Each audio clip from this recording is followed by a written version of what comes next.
দর্শক, আমরা দেখতে পাচ্ছি পুরাতন পল্টন মোড় এলাকা, শুধু জ্যাম আর জ্যাম। মূলত রাজধানী ঢাকা এইভাবে জ্যামেরই শহর আমরা দেখতে পাচ্ছি।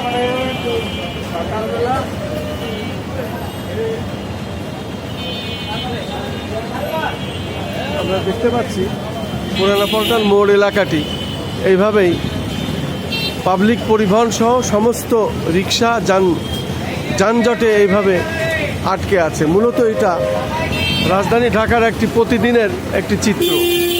আর এই চিত্র আমরা রাজধানী ঢাকার বিভিন্ন এলাকায় গিয়ে যেমনটি দেখতে পাই, ঠিক তেমনই দেখতে পাচ্ছি রাজধানী ঢাকার পুরানা পল্টন মোড়।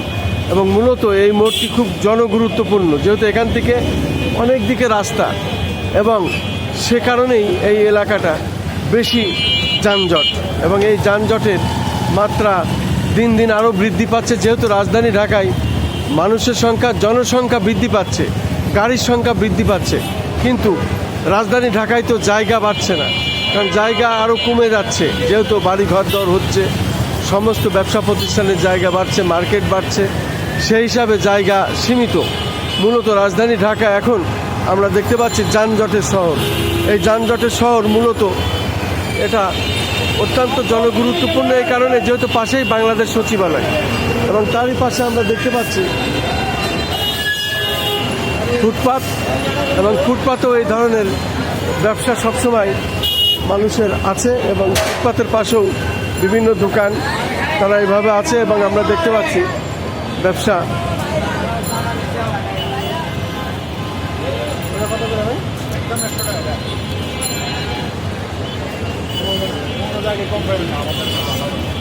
আমরা দেখতে পাচ্ছি রাজধানী ঢাকার পুরাতন পল্টন মোড় এলাকা, এবং পুরাতন পল্টন মোড় এলাকাটা এমনই, মূলত সবসময় যানজট লেগেই থাকে।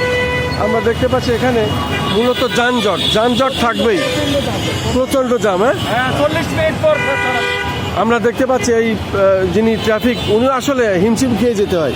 মূলত এই এলাকাটা অত্যন্ত জনগুরুত্বপূর্ণ, পাশেই বাংলাদেশ সচিবালয়, পাশাপাশি আবার এটা বিভিন্ন রাস্তার দিকে, এদিকে রাস্তা গেছে। আসলে ট্রাফিক একাও পেরে ওঠে না, মূলত এখানে দরকার আরও বৃদ্ধি করানো। মূলত আমরা দেখতে পাচ্ছি রাজধানী ঢাকার যে পুরাতন পল্টন মোড় এলাকাটা, সেই মোড় এলাকাটার চিত্র সেটা আমি ধারণ করছি। মূলত রাজধানী ঢাকা এই পুরানা পল্টন মোড়টি অতি জনগুরুত্বপূর্ণ, এবং এখানে এইভাবে গাড়ির জ্যাম লেগেই থাকে। পাবলিক পরিবহন থেকে শুরু করে বিশেষ করে ব্যাটারি চালিত এবং রিক্সা, অটোরিক্সা, ভ্যান, সব ধরনের গাড়ি এখানে চলে।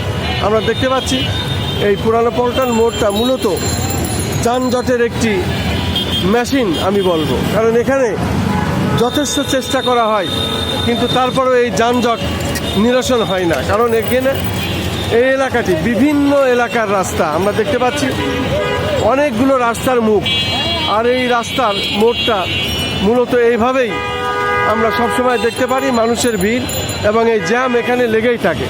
মূলত এইখানে একজন ট্রাফিক মূলত হিমশিম খেয়ে যায়। আমি ট্রাফিকের সাথে কথা বলেছি, ট্রাফিক পুলিশই পেরে ওঠে না। আমরা দেখতে পাচ্ছি এইভাবে বিভিন্ন নামি দামি গাড়ি এবং বিভিন্ন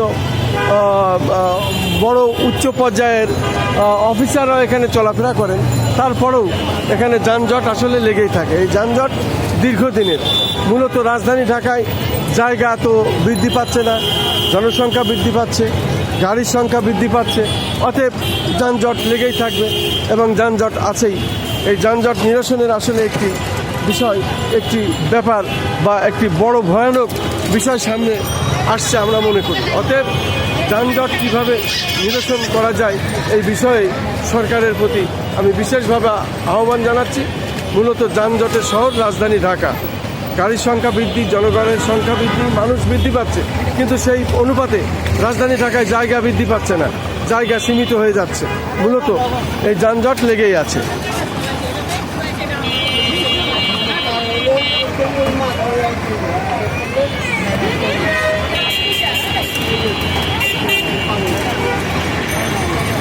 আমরা